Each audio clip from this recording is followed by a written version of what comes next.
All right, well, hi, hello, and welcome to the webinar. I'm Jess, And I'm Mackenzie.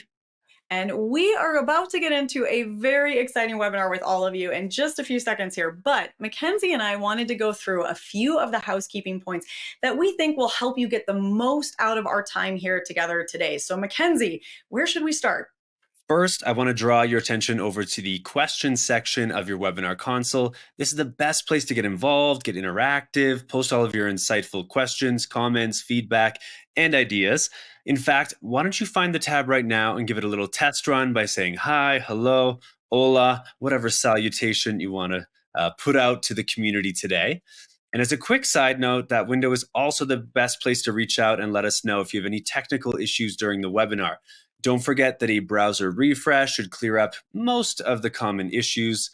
But if your slides or audio aren't working, feel free just to shoot us a message in the questions tab and our team will be happy to help. All right, well, the questions tab was a great place to start because the next stop on our guided tour of your audience console is the handouts tab. Do spend some time in the handouts tab. There are so many wonderful resources and takeaways from our conversation here today. You are going to want those to follow up on this, I promise you. So go over to the handouts tab right now, start clicking on those links, download those PDFs, open those tabs, make sure you've got those set aside. Don't go anywhere just yet. Those are for later after we wrap the webinar, because right now you're going to want to stay with us. Not only do we have a very cool webinar coming your way, we also have a prize giveaway that we want you to have in mind, because that is coming at you at the end of our session. So we will have a $250 prize giveaway at the end of our webinar. Now, all winners do need to be here live and present at the webinar, and all winners must meet the prize terms and conditions.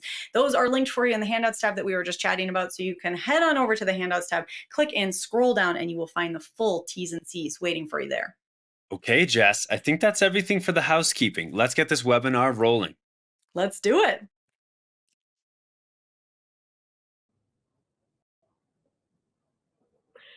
Jess and Mackenzie, thanks so much for those housekeeping tips.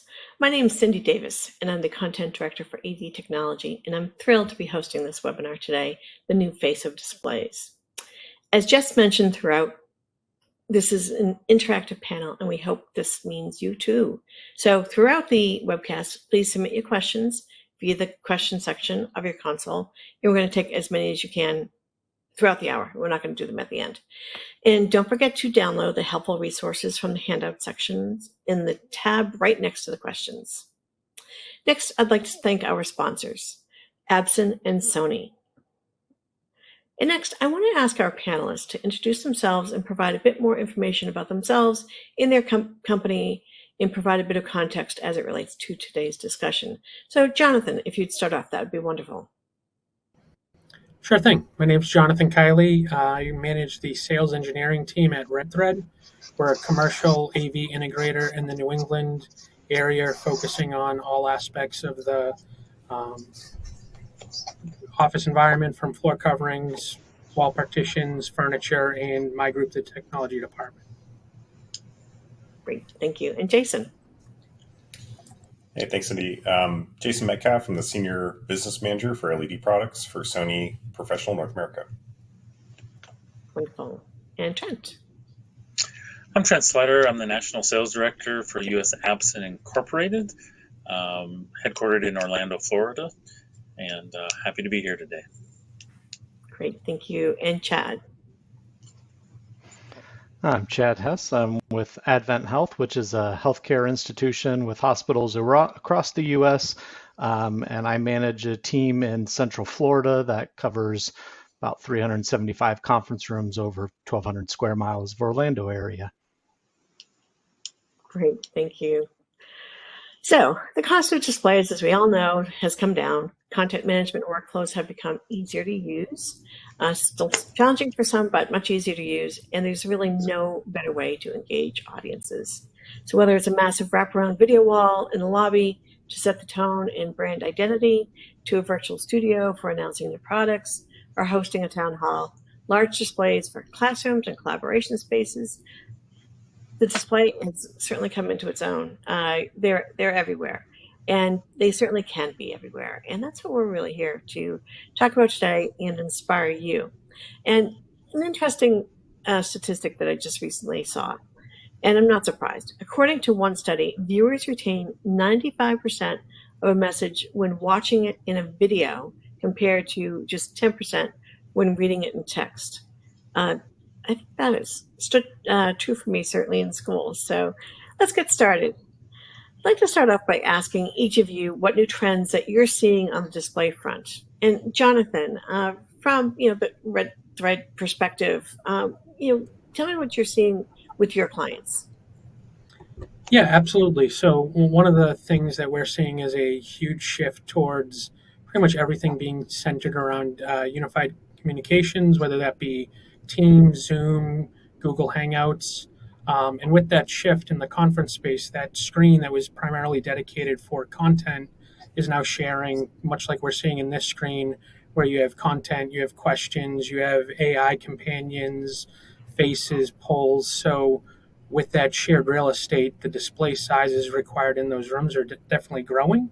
We're seeing a big shift to 32 by 9 and 16 by 9 screens to accommodate all those additional features that you're getting within the same meeting environment. So that's definitely a big shift in a conference application. Yeah, that screen aspect ratio is definitely interesting. I have a 21 by 9 monitor in one of my other rooms, and it's pretty nice. So Trent, if you would. I think kind of following up on that, we see the migration, if you will, in the conference space from, everyone's been video conferencing for decades, using the older method of the hardware codec and a display for the far end and display for the close end. Now coming through COVID and the massive changes that happened there, everyone has this expectation that they want to see everything all the time. They want to see the chat, they want to see the content, they want to see the far end, they want to see themselves. And when you're looking at all that information, the tapestry has to be much different than it has been in the past. So, and we've kind of seen just in the last 6 months even a jump over the 21.9s to the 32.9 seems to be the preferred direction people are moving, because it is the equivalent of two 16 by 9 1080p screens, if you will, side by side, but they want that single tapestry all the way across so they can do whatever they want on it. So that's as we head into toward the end of the year, that's definitely one of the largest demands that we're seeing from a manufacturer standpoint. What should we be building? We should be building 32 by 9s. 32 by 9. All right. So I can see that on my desktop. I don't think that's the application, though. Probably not. Yeah, probably not. Trent. Oh, sorry. That was Trent. Jason, sorry about that. Oh, yeah. Yeah, no worries. Thanks, Cindy.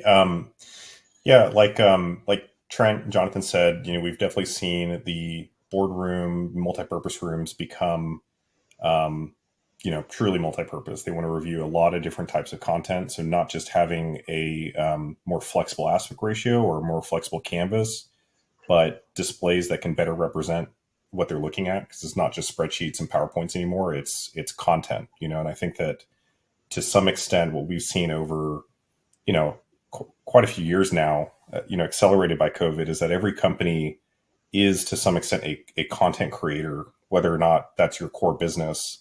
You're in the business of representing your company in a digital space. So not just in the boardroom to review content, but in-house production, adopting larger displays for on-set production use or review use is a trend we're seeing as well. And all of this enabled by, this very accelerated mass adoption of direct LED that we, I think is exceeding even some of our more aggressive expectations, 3, 4, 5 years ago. So it's a lot of changes. I think good changes for everybody, but a lot of changes going on in the industry, as always. So yeah, very interesting. And it's as we go through this discussion today, it's going to be interesting too. And there are so many changes. There's so many choices, and what we want to try to get through today is how to match up some of those changes with the choices. And Chad, as an end user, which is wonderful, thank you for joining us. I'd love to hear a little bit about your rooms, and how you're using displays, new displays, older displays, are you hanging on to some? So tell us a little bit more about your display journey. Sure. So at Advent Health, we of course we have a large variety of rooms and sizes and functions. We're definitely seeing a lot of them are using your standard LCD commercial displays, although the size keeps going up as the prices keep coming down. LCDs kind of top out around 98 right now, and truly it's hard to work with anything much larger than that. But we're seeing a lot more of those 98s going. And it used to be a couple years ago, I'm like, man, a 98. And I was like, yeah, there, So we're seeing a lot more of a shift to those larger displays. And we still have some, and that covers most of our rooms. You still have some rooms where a 98's not really big enough. A lot of those are our big multi-purpose conference centers, and those tend to like the projector and screen where the screen can retract into the ceiling. So if we're doing like a skills fair or something, the screens are out of the way, you have the full space available. And then when you're doing a presentation, the screens come down and you can do that. So it makes it a lot more flexible in those spaces. But for your standard conference rooms, most of them are doing the large displays. When we get bigger than that, then we're starting to evaluate, is it a projector? Is it a direct view LED, which had not previously been much of a consideration, but is now. We just updated one of our big boardrooms and put in a new 163-inch direct view LED screen, 0.9, that everyone really loves, looks fantastic. It's a great fit for that room. And that's inspiring some others. Other executives see that and, I think what would it take to get that in our hospital? So it's definitely, we're seeing more of a shift towards that. And that's as those prices come down and the pixel pitch gets tighter, because a lot of our rooms, you are close up to that display. So we need that really tight pixel pitch at an affordable price. So. Great. Well, and we're going to see it a little bit later on. I want to ask the audience, if you would, what new displays have you installed recently, and for what applications? If you can just share with, and I'll read out some of your answers, because it'd be really great to hear from you. Alrighty. So, what are some of the newer display technologies, and how do they play into the decision-making process by application? So, Jason, if you'd start us off with that conversation, what are some of these new technologies? Yeah, in terms of components for direct view LED, although they're not new in terms of development, but newly widely applied, smaller diodes and different structures for driving LEDs like active matrix. These things are rapidly becoming broad, kind of mass professional market products. And then the ability to use LED in different applications has rapidly advanced as well. So I think a business that we're intimately involved in, is virtual production. So we're applying big LED walls into production spaces, integrating them with, these kind of more advanced production workflows. That's something that has only been enabled by advances in computing and advances or really cost reductions in direct view LED as well. So always seeing trends, new manufacturing techniques and new ways to construct a direct view LED wall. But the way that they're applied is changing as well, and that's obviously enabled by the broader changes in the technology space. And Trent, from your perspective, if you can talk about some of the new technologies that people should be expecting to see or have already seen. And I think before I get to that, I'll kind of step back to another point on our previous discussion. We being in the industry often get excited about, the tight pixel pitches and the flatness of, for instance, chip on board versus SMD. That would be one of the emerging technologies that's becoming much more mainstream. We used to have chip on board, for the, as my colleague mentioned, for the virtual production for the high-end type of thing. It's now finding its way down because of a lot of the different green initiatives, which appreciate lower power consumption and those kind of things. But I think another item that's going on because of this rapid advance is it's also filtering down, if you will, even to what we would consider maybe previously some of the the lower end markets. So for instance, the house of worship market, which was very, very price conscious, now is actually having discussions about projectors versus direct view, because they can still get away with a 2.5 or a 3.7. And yet they don't have to worry about the sun streaming through the stained glass windows, washing it out. Some of the theatrical lights that they're adding in more of the contemporary spaces. Now they look at the cost of a large projection, bright output system versus direct view LED, and the delta is so tight, it's almost a no-brainer now. And so every week we're getting inquiries from that level of product as well. So I think there's two great things happening. Number one, we are getting the 0.7s, the 0.9s, the 1.2s. We're getting it in this chip on board, which, you can spill your coffee on it and it's still okay. You can put your hands on it and it's still okay. And yet the other technologies that we've all been living with for 10 or 15 or 20 years are now becoming very, very affordable, very robust, very resilient. And they're going into these niches that previously it was just out of reach. People couldn't consider putting that kind of money into a house of worship application. And now it's almost the fiscally responsible thing to do from a total cost of ownership over time, to be looking at those kind of technologies. That's a really good point. And so when you say the older technologies, but are they sacrificing, are they sacrificing in quality by going with the older technology, or is it, expand on that a bit? Yeah, actually, you're not really sacrificing, because you think about it, there are applications where the benefits of the new technology aren't really applicable. Again, I'll go back to a church. If you have the flanking screens on either side and the front row of pews is 25 or 30 feet away, which is often very common, what is the point of spending the money on the 0.9s and the 1.2s and these kinds of things?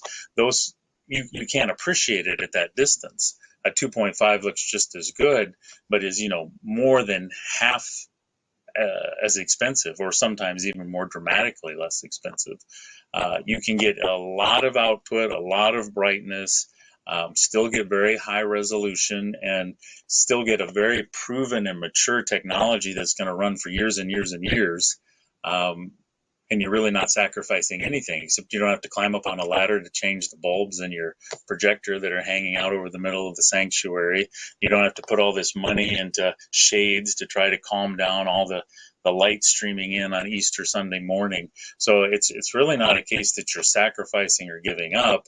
It's that you're now able to get in the game, if you will, by leveraging some of these mature, proven technologies.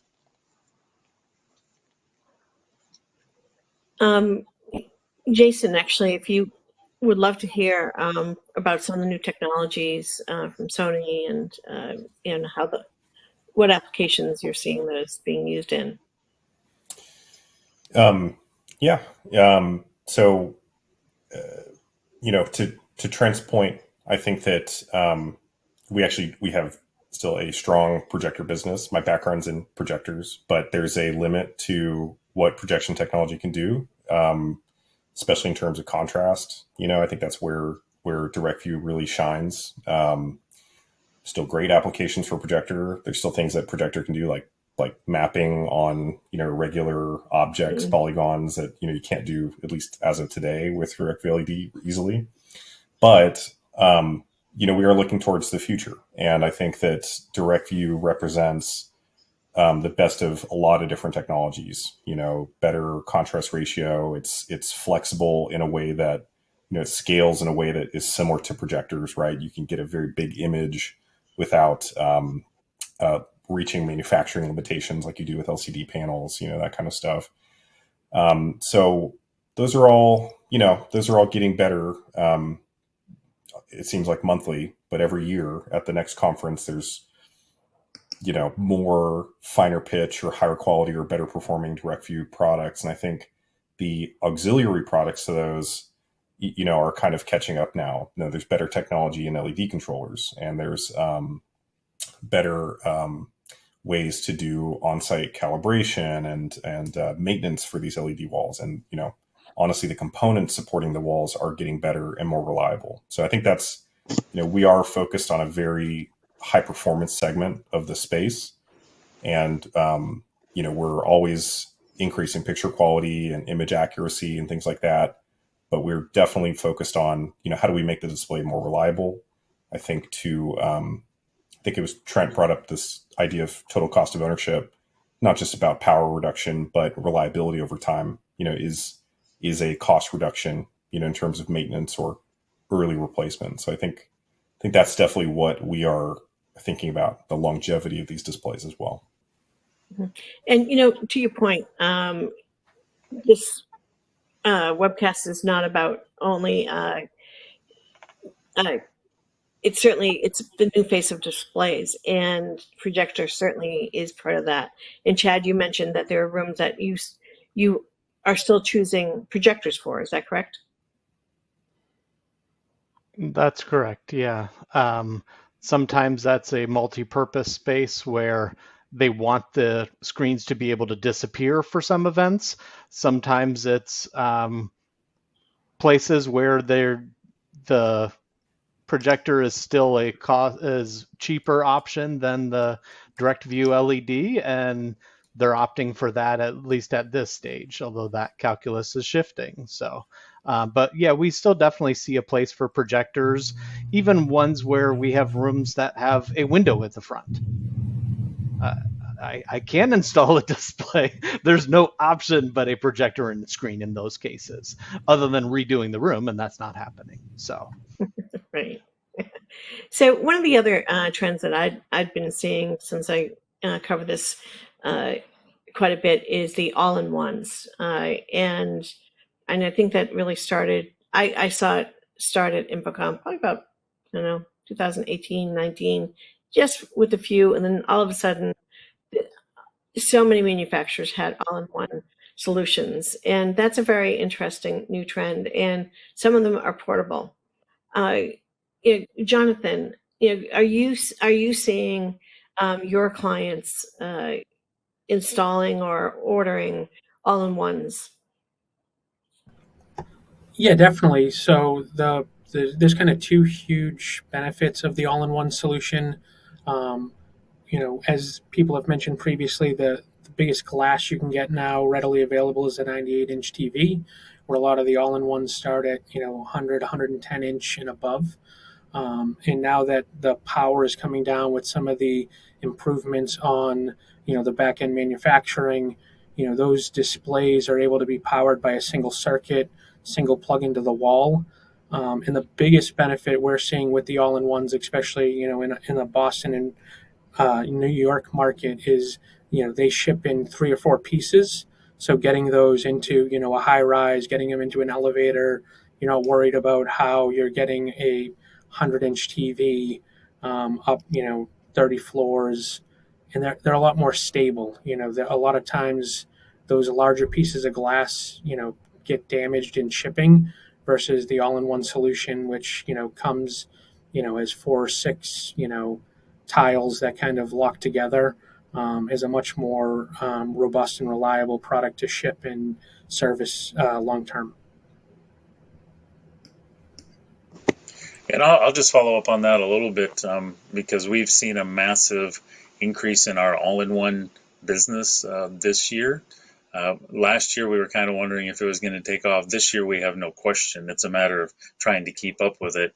And to his point, we specifically designed this year's models to go in rolling flight cases that would fit in a standard elevator. So you wouldn't have to have a freight elevator or do anything out of the normal.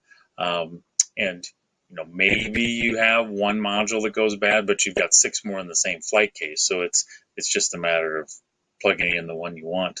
When we do an apples to apples comparison, just from the scale of manufacturing, we are able to provide an all-in-one solution for a lower price point than exactly the same thing, same size, same dot pitch, literally the same modules, in a standard, mount by mount, pixel by pixel configuration. The all-in-ones are significantly less.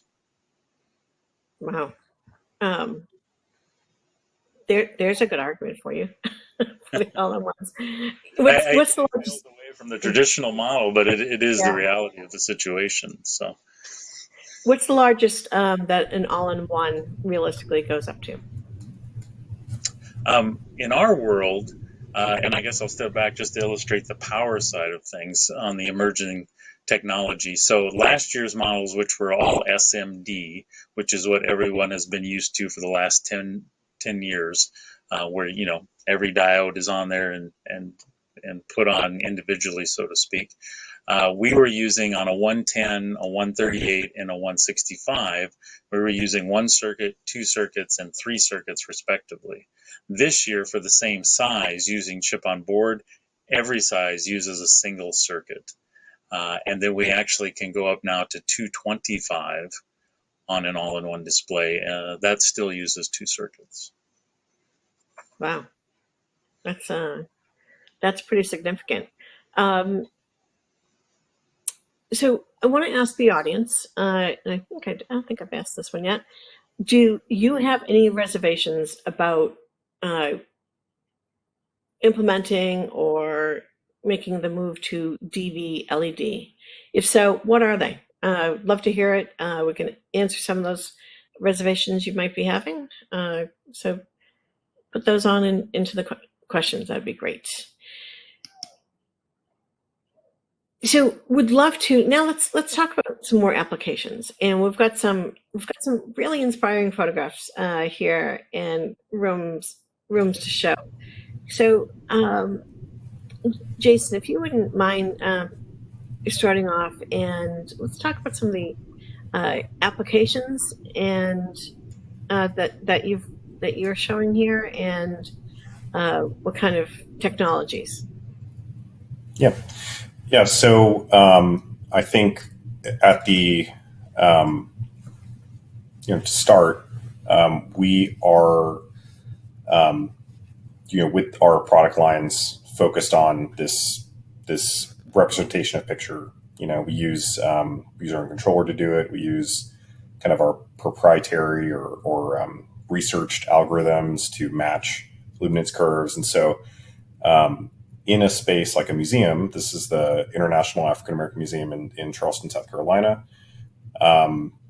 This is obviously, paramount. And I think in spaces like this, gallery spaces and museum spaces, there has been a reluctance to move to display technology, in exchange of print materials or practical materials, because it just doesn't have the same impact all the time. People, I think, in these spaces don't want to necessarily be looking at a LCD panel, but with the advances in direct LED, I think it is a elevated experience, and it's a more immersive experience, and it does allow the space some more flexibility, to change out exhibits or have more dynamic content, and so this is definitely a trend that we're continuing to see, and of course, as direct view becomes more applicable, we're seeing it applied more as well. The other area that we've done a lot of work in is with content review.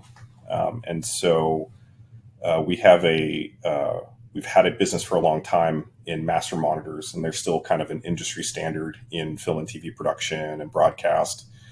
But what we have been doing is working with review spaces, especially for film and TV content, and replacing their existing projection systems, which just to give a little background, each room in a review space is kind of focused on one delivery format. So they may have a projector that represents a theater, a movie theater, one that represents a home theater target. With a direct VLED display, you can emulate a lot of those different sources in the same space. So it brings an efficiency to these areas that they really haven't had previously. And the capabilities of direct view haven't gotten to this point until very recently as well. So you can have a 220-inch or larger display that performs like a 30-inch master monitor in terms of color correctness and accuracy, matching to a luminance curve, which is what is required, for these spaces. They can be certain that the content that they're looking at is accurate. So that's what we've done on the kind of post side of the film and TV feed workflow. And of course, I think everyone at this point has heard about virtual production. So we've moved LED into production spaces as well. This is a space at Sony Pictures that we've had open for a while, but we have had a massive amount of interest in applying our products to big production spaces. And we're very busy right now with a lot of these projects. And so this is, again, something that we've only seen recently as, thousands of square feet of LED, putting that onto a soundstage has only really become viable in the past few years. But this is a trend that we're continuing to see. It doesn't have to be a huge space like this. We're seeing this done in much smaller spaces for in-house productions, in-house production for corporate or financial services companies, all sorts of things. So these are the areas that we have traditionally focused on with Crystal LED, images that need or require picture performance.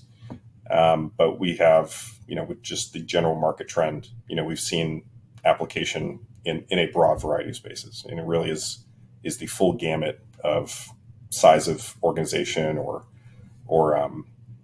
size of space. So. It's really interesting that you show the Sony Picture Studio. It's obviously color matters for them, but color accuracy certainly matters for brands. And 5 years ago, I'm not sure that the color accuracy would have been that great on that big of a scale. And in a lobby, your brand matters. And I think that's that color accuracy is absolutely key. When somebody walks into your lobby, you want to make sure that your brand is represented properly. And we're certainly seeing this in a lot of lobby spaces. And interesting, you mentioned virtual studio. For corporations and legal practices, as you mentioned, to have a virtual studio set up in their offices is pretty amazing. I mean, that's just not something we would have thought about happening 4 years ago. But the cost and the ability to get that message out in a much broader way versus renting a studio is really pretty astounding. Yeah, like I mentioned earlier, every retailer, every restaurant, they are creating, they're creating content on many different platforms, and a lot of them have spaces now, that they're running, owned by them, or they're shutting down a, location, a store or something like that. So their ability to have a little bit more flexibility to work around the timelines, not have to, interfere with their kind of daily business operations in a space, it is a benefit, and I think on the other side of this, a lot of big organizations want to elevate their kind of webcast or their simulcast to news rather than just having kind of a chroma, a matte background or something like that. They want a better representation of their brand. That's why they're looking at these, more advanced production spaces and techniques. Let me just read up some of the barriers to entry, and we're not surprised. A lot of them say cost is the biggest factor, and then portability is one as well. But it sounds like from what Trent is saying, that portability, and actually just in general, portability is becoming less of a barrier. Yeah, that's correct. We introduced this year, for instance, an electric lift for our all-in-one products, and the request had come back from the field that, excuse me, we had a fixed rolling stand, but of course the difficulty is most offices don't have doors that are 12, 14 feet high. So how do you get it from one room to the other, or a school or anything like that? So we came up with a rolling stand that's also electrified, and you literally push a button and it drops it all the way to the ground, and you roll it out, roll it down the hall into the next room, push one button, and the whole thing comes back up. And again, that's on the series of product that needs a single outlet, so it doesn't matter where you go, you just plug in and go. So I think the resiliency, if you will, of the chip on board technology, that you bang it around a little bit as you're going room to room, people are putting their hands on it, moving. Now that allows us to do things that we wouldn't have tried with the SMD technology, because you're just asking for problems. So I think the portability is going to increase as this resilient product begins to flood all the different areas of the market. All right, I'm trusting you, but I've got to say, rolling around a display that's that big, that's made up of different panels, just sounds like trouble to me. How about the alignment? When it goes from room to room, how about that alignment of the panels? Well, I'll give you just a real world example. I won't say who or where we shipped it, but we did ship one of our COB products. It was in a flight case, a demo flight case. And, shipping these days is not what it used to be. I think they must have dumped it off the back of the semi and maybe rolled it over with the forklift. But by the time it got to the destination, every single one of the chip on board panels was laying in the bottom of the case. The motorized frame and everything was there, but every panel was in the bottom of the case. And we had sent this to an engineering symposium for review. And it took them a couple hours, but they reassembled that entire display, and every single pixel on every single panel worked. And when they saw that, they said, okay, that's it. We're done with everything else. This is what we're going to use from now on. So that's a real world thing that happened in the last 3 months right here in the US. That's the kind of level of redundancy that we're talking about here. Okay. It's a different world. It's a whole different world. Yeah. At Infocom, my technical services manager got very angry at me because I was standing in the booth and somebody asked, how tough is COB? And I literally pulled out this pair of glasses. I did this, and I whipped it all the way across the booth into our video wall, and it bounced off and didn't leave a mark. Now, I don't recommend that. Nobody's going to sanction that, but that's the kind of stuff we're talking about. Stuff you would never have tried with SMD. You can get away with that kind of thing now. Now they owe you a new pair of glasses, right? They did, and he went over and picked them up for me, and I said, "Oh, I'm sorry, I don't know what possessed me, but it worked. It got everybody's attention." That's great. So, Chad, if you would click on your slide there and tell us what's going on. Sure, and I'll just go off of what Trenton was saying there, that reliability of the COB is what was definitely a factor for us when we were choosing the video wall that we got. So we did this is the one I talked about before, but it's a 163 and 0.9 COB from Abson. And that was definitely one of the considerations is, okay, how fragile is this wall going to be? These are, our executives they want to go up to the screen and interact with it. They never could before with the projector, but they're doing that now. So, okay, I want to make sure it's going to be able to handle that. And so that's definitely was a factor for us, as well as the contrast. You were talking before about the brightness and the color accuracy. We would have our executive assistants would have to test their presentations on the projector to make sure that the color coding that they did actually comes through.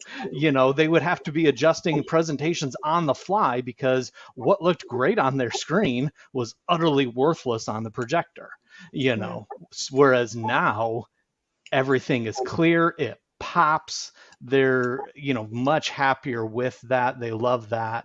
And I'll also just throw this in when we were talking about the all-in-ones and some of the benefits there. There's another benefit on cables that are required for it. So this wall was 163 inch 0.9. I want to say we had 16 data runs from the Novastar controller to this wall. Mm-hmm. And all in one of the same size, you get an HDMI feed to it. That's all you got. That's right. So it's a far easier installation from that perspective, and cheaper because you don't have to have boxes and cables and runs and all that stuff. So that's another benefit of the all-in-ones that we didn't have on this case, but still very happy with that end result for it. And how large is this room, by the way? The room itself has 55, 60 feet deep, something like that. And probably 30 feet wide. It's a pretty good sized room. Yeah. Interesting. One of the things that when we were all talking before is calculating the distance, the viewing distance. And, Jason, I think you brought it up. It's like, that's different now. So you want to talk a little bit about that? Yeah, I think this is something that's been has been developing over years. Which is how do you designate viewing distance with an LED wall? There's some industry standard metrics based on pixel pitch, but not every pixel is made the same. And with new technologies, those pixels are performing differently. They're they're kind of filling the gaps between pixels differently based on the surface coating or the presence or not. And then we were talking. With the comparison to LCD matrices, where if you have a 3x3 matrix, 55 or 65 inch displays, it's a lot of pixels, or virtual pixels that are represented. It's a very tight pixel density versus even a very fine pitch direct LED wall, even at 0.5 millimeters or something like that. It's not near that, and so I think people broadly recognize, we need to think about those, those calculations differently. The VIXA Discus standards, are great in terms of text height, image size, but maybe in terms of resolution, pixel density, there's a different way we should approach direct view from an LCD display. And I think it's a benefit because once you get to 4x4 4K matrices, you're getting to 12K resolution. It's a lot of pixels to drive from any image processor. So I think that is a way that direct view can simplify that system design to some extent. So are we pretty much moving to direct view for most applications? Feel free. Like we saw in the chat, right? It's cost, and maybe flexibility that are the biggest barriers. And I think with like all technologies, that is a time equation. I think we're continuing to see a trend into more consumer spaces. Right now, it's a very high end space, but that is definitely going to be rapidly approaching. So we'll see. I mean, just like projector, LCD or OLED will have a place, for a long time. But direct view is definitely a viable contender for a lot of these spaces. I'll say something to that, just looking at the picture we have up there, because that's a great example. We constantly seem to be receiving requests now for smaller direct view LED all-in-one displays. And the reason is, as you look at that room, you see the windows there, you see the overhead lighting. People really like the non-reflective, flat, matte surface of the direct view chip on board. They don't like, especially as these get larger and larger, you think of a couple 98s in the traditional video conferencing setup, and you've got all that reflection of everyone sitting in the room, the glossy desktop, the chairs, everything's up there in the screen except what you want to see. And this is a new thing, I'd just say, over the last couple quarters, that as more of these get into the market and people realize they don't have to live with that reflection, sometimes that drives the decision all by itself. Just that. So, Jonathan, let's take a look at the Red Thread space. I've visited the Red Thread space several times and love it. I'm going to be squatting in that red space in Boston soon because if I had to go into an office, this is the one I want to go into. So let's take a look at those spaces, and if you could kind of tell us what's going on, that'd be great. Yeah, certainly. So I'm pulling up a slide right now. It's our work cafe.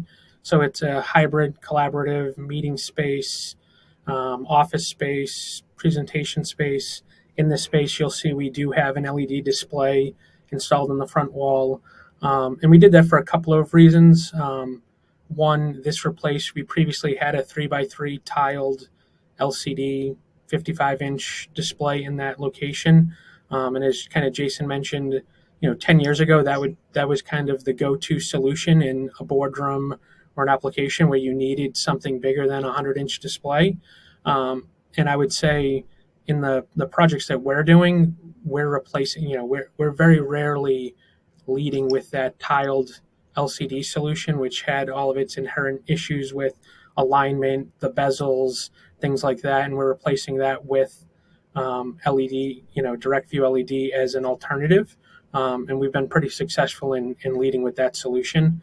So, in this environment, we host, co-branded events. So we'll have customers come in or manufacturers come in, and it's a great display to do some co-branding. We'll have, employee engagement events where, March Madness may be playing or opening day. We host team calls and team meetings in this space. And the other added benefit that we're able to get out of this, so in this wall here, you'll see there's a 1.2 display installed. And then on a room, directly behind that space, we've installed another LED wall that's a 1.5. So, there was a conversation about the calculations and determining size.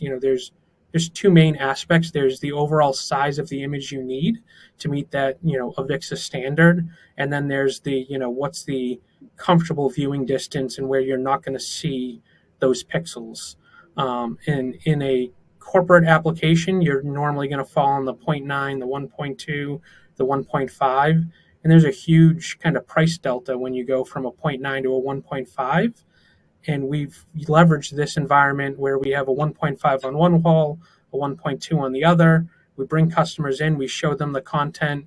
And a lot of times when the customer might have, shied away from spending the money on the 1.2 and they were, looking to do something else, they see the 1.5 and they say, you know what, that works great in our environment. And we're able to close deals where they're able to actually see it, because for your average end user, 0.7, 0.9, 1.2, that means nothing to them. They're used to hearing 4K, 8K, 1080p that they're used to in their, living room or, Best Buy type terminology that's a lot more prevalent in the market.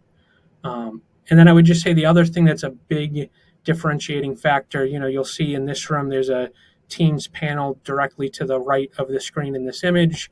As we're using UC conferencing applications with Zoom, with Teams, the old industry standard of calculating image height has kind of changed, because when you're running a Teams meeting or a Zoom meeting on this, you're not getting that full image height for your content. You're getting maybe 80% of that when you have your displays above or below, you have your chat on one side, your AI assistant on the other.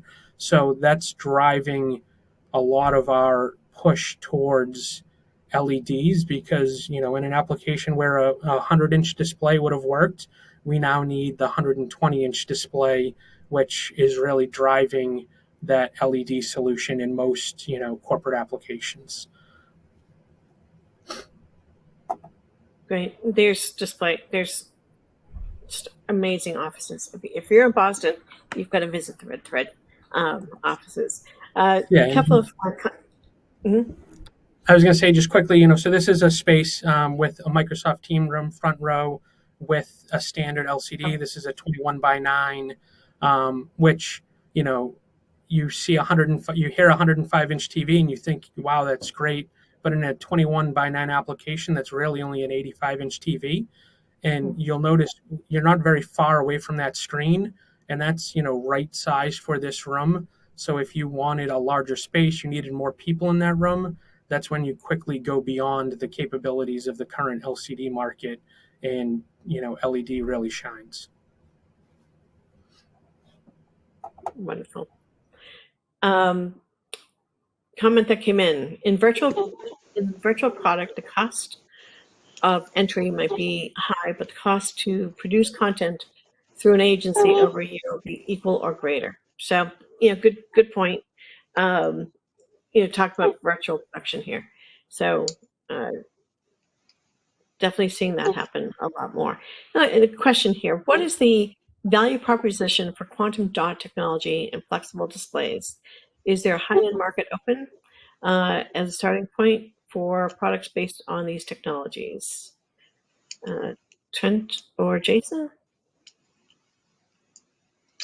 I'll speak to the virtual production comment quick and then let Jason take the other one, because Sony is always very much on the cutting edge and doing the really high-end stuff. I'll say just one small byproduct that we've discovered recently, almost by accident, if you will, is even on our basic chip-on-board offerings designed for the conference room space, we're finding that those work really well on camera. So you have a lot of people that previously we would say, make sure you don't put the SMDs on the video conferencing cameras, because you'll see the herringbone and the moire and those kind of things. And one of the nice discoveries lately is that even on, if you will, our entry-level COB product, there's a large sports organization, which everyone would recognize if I were to say their name, who did a very in-depth test with their cameras and their steady cams and their cam mates, and basically tried to break it and make it, act like the older technology, and it simply won't. And they've gone ahead and purchased some large walls in that area. So the cutting edge stuff that Sony's done in their massive sound stages and everything, which are what produce the feature films, you can leverage some of that, if you will, even in the smaller applications, the talking head for the podcast and these kinds of things. When it comes to the flexible world and all that, I'll let Jason talk about that. Yeah, thanks, Trent. So, quantum dot, or different ways to represent pixels, that is a new trend as well that I think is going to continue to, or is going to push prices down even further, make these products more affordable. And flexibility on this is broad, for live events. That's definitely something that we're seeing applied more, or panels that have, are more resistant to things like wind. They can allow the passage of air through them, or light. But we've all seen as well projects like the Sphere, Cosm, these kind of purpose-built LED that we really I didn't think would be possible in this time frame. But I guess, especially in the case of Sphere, if you put enough money towards it, you can achieve pretty much anything. But those have broad applications outside of just those big kind of grand event spaces as well. We have had a long business with simulation and training, and they've been asking for domed LED products for a long time. So that's definitely something we're going to continue to see, and we're definitely interested in. Nice. Trent, I realize I didn't give you an opportunity to show your slides, did I? No, that's okay. Well, please do if you'd like to. Okay. Well, it's about inspiring. We'll just touch on a couple of them here. So the first one is, if I can get it to come up here. So again, is taking the KLCOB technology kind of to a grand deployment here. This is the equivalent of 3 1080p 16:9 side by side. So, even way beyond a 32:9. I'm not sure what this aspect ratio would be, but I wish I had the picture down the side, because what's really impressive about this is how incredibly smooth and beautiful the concave, the slight curve is that's in this, and the absence of seams, if you will. This isn't a command and control, a 24/7 operation facility, and just kind of shows, the vibrancy of the color, the lack of the reflections, and to the earlier point, the high dot pitch, which means you can get a lot of data per square foot up there. So in the practical world, I think that's a great slide. These, of course, my background today are always the more fun ones. This is in a very large international airport overseas, where again, you see the seamless curve and the wrap, and then kind of integrated as well into the architectural features to make a really nice appearance.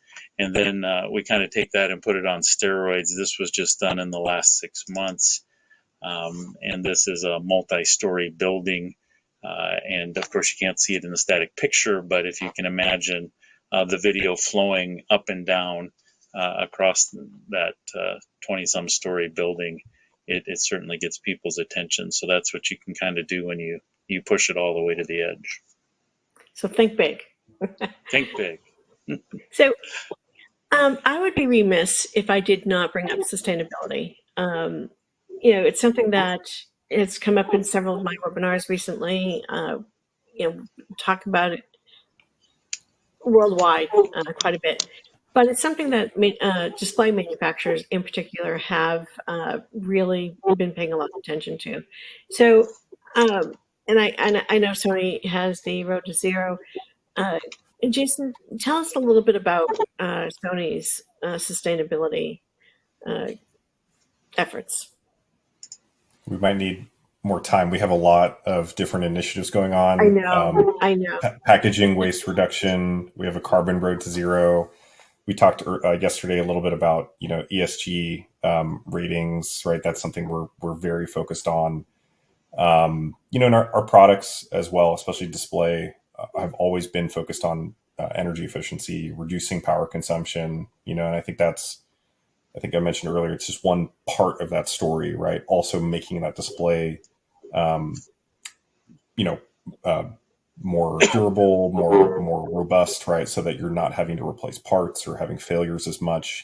Direct view by nature is a long life product, so if you can make it last longer through, maybe recalibrating the display halfway through the life, right? Instead of looking at a new replacement for it, it is a much longer life product than LCD or projectors.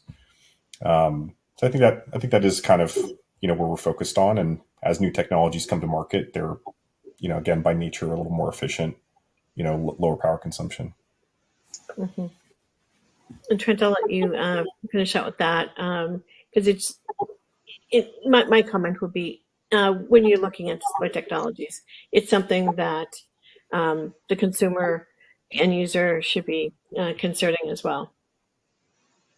Yeah, absolutely. And I think, again, not to keep trumpeting the same thing, but I'll just give you a real world example of how important this was recently in a COB deployment we did in New York City. We were in a historic building, a historic landmark building, and they said, look, we want a DV LED wall here, but nobody's going to touch any of the wood around it. There's not going to be any conduit put in. You're going to do nothing. You're going to live on a 2,000 watt single outlet. And at that time, there was plenty of manufacturers that went after it, but Epson was the only one who could, not just beat it by a little bit, but we beat it by a lot. We came in at 975 watts, and that was the end of the discussion because nobody else could do it on a single circuit. And so that's kind of where the rubber meets the road. We can talk about saving energy and doing the right thing. When you're making those kind of cuts, it actually changes the game. Great. Well, great. All right. I'd like to give everyone, Chad, if you had just a quick thought of when people listening here embarking on new displays, your thoughts. So one thing I would say in the comparison between projectors and LCD and direct view LED, not to get too caught up on the resolution. Any LCD you get is going to be 4K. Projectors will say they're 4K. And in an LED, it may not be. Depending on your size, depending on your pixel pitch, you might be less than 4K. You might only be 1080. But at the distance that you're doing, or would you even see the 4K difference? And what is the quality of those pixels? Not just the number of the pixels, but what is the quality of those pixels and that image? I would take a great looking 1080 picture over a poor 4K picture any day of the week. Great. Yeah, absolutely. Jonathan. I would say the biggest thing is to start the conversation early. Early in the design process, a lot of times, projects are, the space is designed and they're presented to us saying, here's my boardroom. I need a TV here. Involving your consultant or AV integrator earlier in the process, along with the design team, can definitely pay big dividends in making sure that not only you're getting the right display, but that it works. Your sight lines are correct. There's only so much we can do once the space is already built. Great, thank you. Trent. Just one thing to think about. Before I came to Epson, I worked for one of the country's largest integrators. And where we got in this discussion, we said, if an LCD TV goes down, it's done until we get it away and back. If a projector goes down, it's done, it's gone until we get it back. If we lose a module out of an LED wall, we go out there in 5 minutes and hot swap it and the thing's running again. When we came to that realization, I actually put a moratorium on the use of any projectors from then on, because we were in a rural community and everything was a 10-hour round trip to fix anything. So think about that long term when you're making your decisions. It's all wonderful when everything works. What's your life like when it doesn't? Yeah, great parting thought. And Jason. Yeah, I would just say that if you thought it was impossible to integrate to bring in a direct view product into your space last year, it's worth another shot, because as we have seen, it's just changing so very rapidly that I think this year might be a different story. Absolutely. Change, that's the constant, right? So thank you so much. I'd like to thank Epson and Sony for your sponsorship, and our panelists, Jonathan, Jason, Trent, and Chad. Thank you so much for joining us and making this a great conversation. And don't go away, because drumroll please, the winner of the $250 Amazon gift card is Michael Tracy from Pennsylvania. Our team will reach out to you. And I want to thank all of you for joining us today, for your great questions, and let's keep the conversation going. Have a great rest of your day.